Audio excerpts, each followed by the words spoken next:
Hi guys! For today's video, gagawa ako ngayon ng bihon soup na may moringa. Ayan, so, ayan ang aming bihon. Yan, binili ko yan sa Filipino supermarket. Product siya ng Pilipinas. Yan. Kasi mas maganda kasi yung bihon galing sa product ng Pilipinas compare sa iba na kasi Pino sila. Ayan. So, yan ang mga ingredients natin. Meron tayong, of course, moringa. Ayan, meron din tayong ayan, green bell pepper. Meron din tayong, ayan, bawang, sibuyas. Ayan, maglalagay ako unting soy sauce para medyo may kulay ang ating bihon soup na may moringa. And then, carrots. Ayan. Tapos, meron tayong manok. Pino lang pagkahiwa. Ayan. So, yan ang ating mga ingredients sa aking lulutuin na bihon and moringa soup. Yan. So, may isang na tayo balot ng bihon. Ang laman yan ay parang 2 ata o 1. Yan. So, basahin muna natin para mas malambot siya pag niluto na. Yan. Basahin natin. Tapos, tanggalin ang tubig. Kasi para lumambot. Kasi magkakadikit-dikit yan. Tapos pag nabasa mo, ay maghihiwalay-hiwalay na yan. Ayan, so, ibabagay siguro sa tubig ng 2 minutes. And then tanggalin ang tubig, tsaka hayaan ng ganyan. Nabasa. Ayan. Lalo sa lamig ng panahon ngayon, mas bagay maghigop ng sabaw. Ayan siya, mag-start na tayo magluto. Dito ko siya lulutuin yan. May unting mantika na po yung kaldero natin. Ayan. So, sibuyas muna ang ating igigisa. Ayan. Halo-haloin natin hanggang mag-little brown or kahit hindi siya little brown. Pwede haluin ihalo na ilagay na yung bawang. Para sabay sila mag-brown unti. Ayan. So, masarap kasi ngayon maghigop ng sabaw lalo taglamig. And then, nakakawala rin siya ng medyo pag sinipon-sipon, mas maganda siya pag humigop ng sabaw na mainit pa. Ayan. So, nilagay na rin natin yung ating bawang. Ayan, imimix-mix lang natin yan.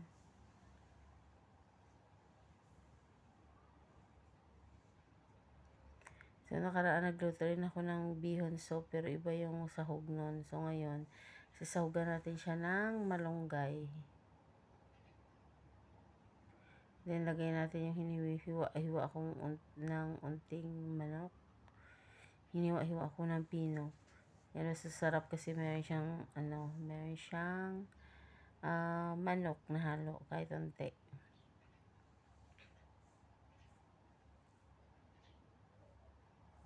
Yan na siya.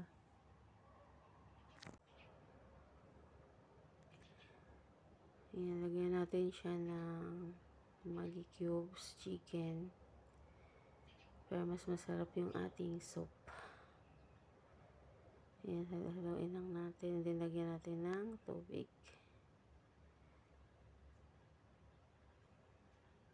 Kasi mamaya ihalo lang natin yan, isahog natin dyan. Kasi soup lang naman to. Dagdagan pa natin yan ang tubig para medyo marami.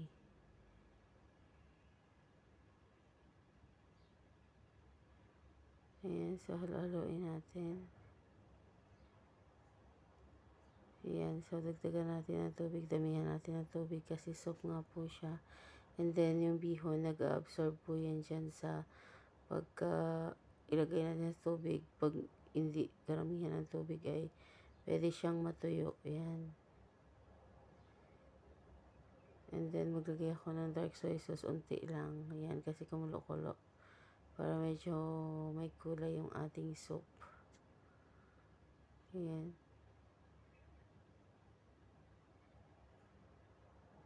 Tignan natin ang timpla kung okay na. Ayan, so hayaan lang natin siya kumulo-kulo. Ayan. And then nilagay na natin yung green bell pepper.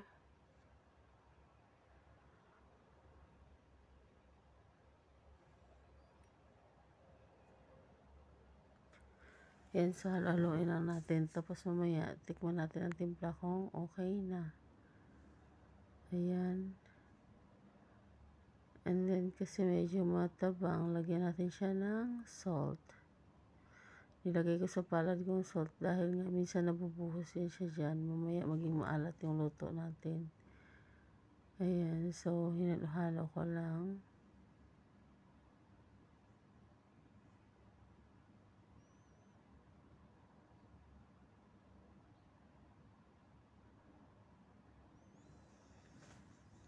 And then, lagay na natin yung carrots para lumambot na siya.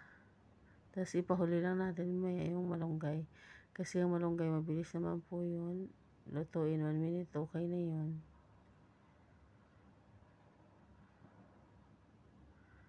So, yan ang carrots. Siniwa ko siya ng pahaba na medyo maliit. And then, tatakpan natin yung ating niluluto dahil hayaan natin na kumulo-kulo hanggang sa lumambot yung ating carrots. Yan.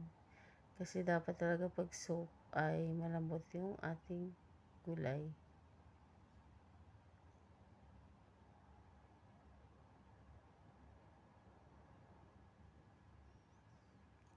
Yan, tuloy natin siya haluin and then tatakpan na natin yan siya mamaya.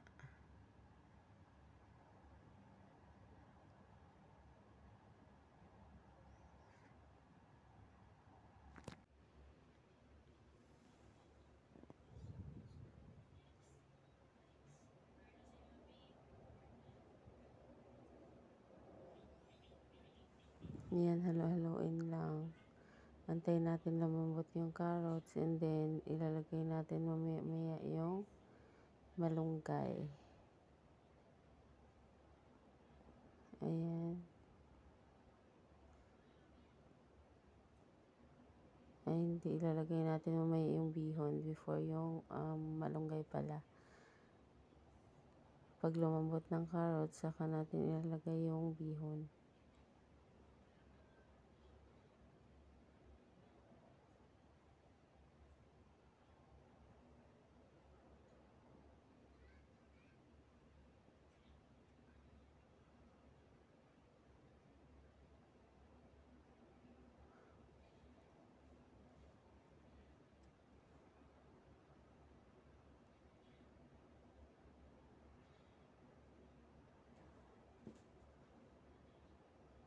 Tapos yung malunggay ay kinuha namin dun sa dun sa Shali kasi may mga tanim dun. Kaya ang ating malunggay ay fresh na fresh po.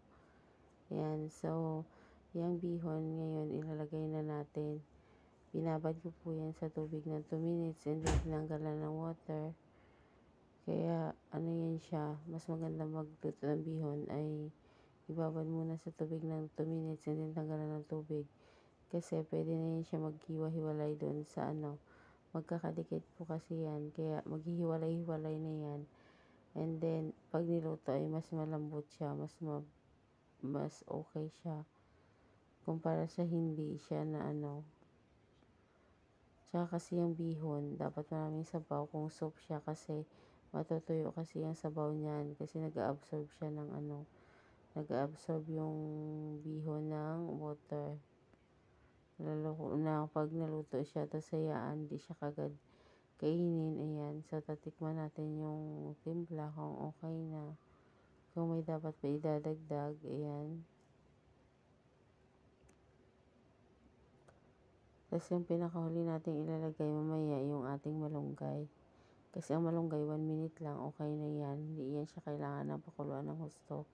Kasi lalo na pag ang malunggay natin ay marami, halimbawa, ay medyo mapait siya pagka napakuluan ng husto. Kaya dapat yung malunggay ay sakto lang. Pag inilagay natin dapat 1 minute lang siya. At hindi na siya tatagal kasi mas masarap siyang hindi overcook.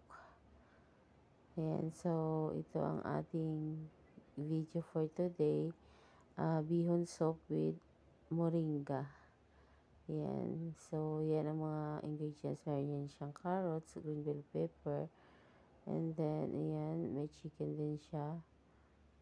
Ayan. So, dapat pag gumawa ng bihon soup o dapat dami-damihan ng sabaw kasi nag-a-absorb yan siya. Tapos, mamaya pag malipasan ng mga like, hindi siya kaagad kakainin or higupin, ay, siya, inabsorb niya yung water. Kaya, pwedeng wala ang sabaw, yan. Kasi inabsorb ng bihon. So, tikman natin ulit. Yan.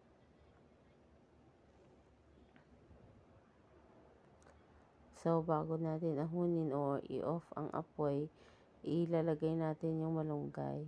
Yan. Kasi ang malunggay, mabilis lang po yan lutuin. Mga 1 minute ay pwede na po yan. Lalo na ito ay soup. Yan. 1 minute or 2 minutes ang malunggay ay okay na. Ayan, tuloy kumukulo-kulo ay yung ating, antayin natin, tikman natin mamaya pagluto na yung bihon. Saka natin ilalagay yung ating malunggay. Yan siya. Dapat talaga nito pag magluto ng bihon, dapat yung sabaw niya medyo marami. Lalo na soup ito. Kasi matutuyo siya, ang labas ay pansit na.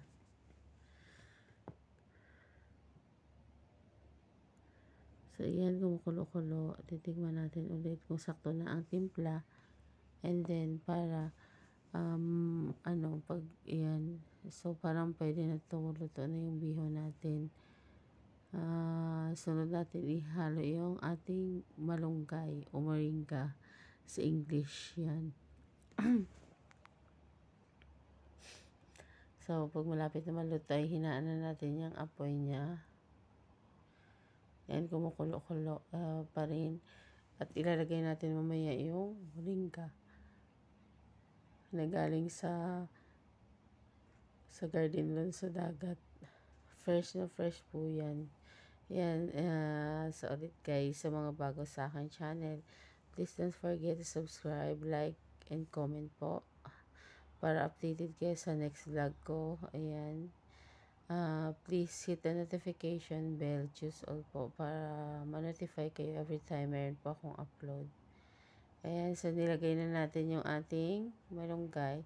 Yung malunggay natin ay marami po yan. So, hinati ko lang siya kasi hindi naman pwedeng sobrang dami ng dahon ng malunggay ang ating soup. Ayan. So, dapat sakto-sakto lang siya. At gustong-gusto rin to ng alaga namin. Ayun. Kaya, ito ang aming food for today. Ayan. Bihon with moringa. Ayan.